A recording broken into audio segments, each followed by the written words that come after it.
So what I'm going to do now is I'm actually going to sketch using our CAS calculator. So here, for example, where you normally see y, we're actually seeing f1 of x, so that just means function 1 of x.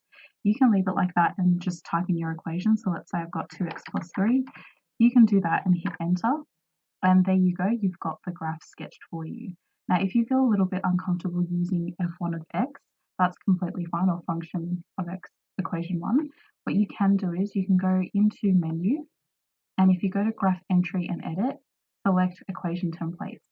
The first option is what we're after because we are dealing with linear graphs. And then there you can see we have 3 different options.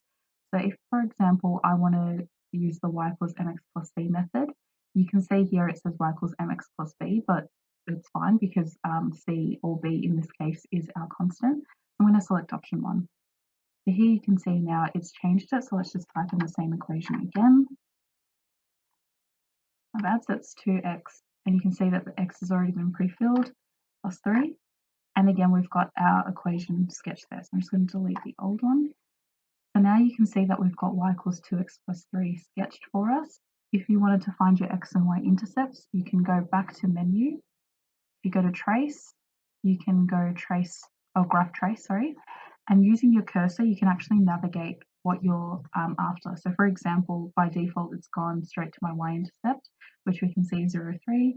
If I move my cursor down, using the arrows on the pad, you can see on the calculator, if you just move it down, down, down, you can see that we've also arrived at our x-intercept.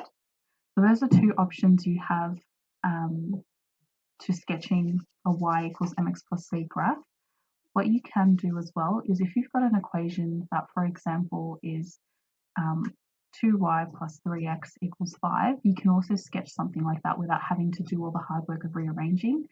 What you can do is, I'm going to go back and delete this, if it'll let me. Right, so I'm going to go graph entry edit.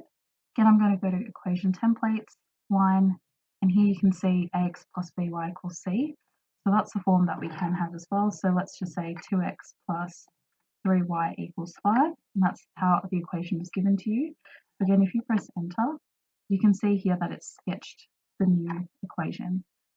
So again here, I'm going to obviously find my x and y intercepts. So I'm going to click on the menu button, and I'm going to go to trace, graph trace. So here you can see that it hasn't actually landed on our y-intercept. So using my arrow pad, I'm just going to move it up, and there I've got my y-intercept for the equation. And then if I move the arrows down, you can see that I've landed at my x-intercept as well. And that's how to sketch linear equations on the CAS calculator and finding your x and y intercepts as well.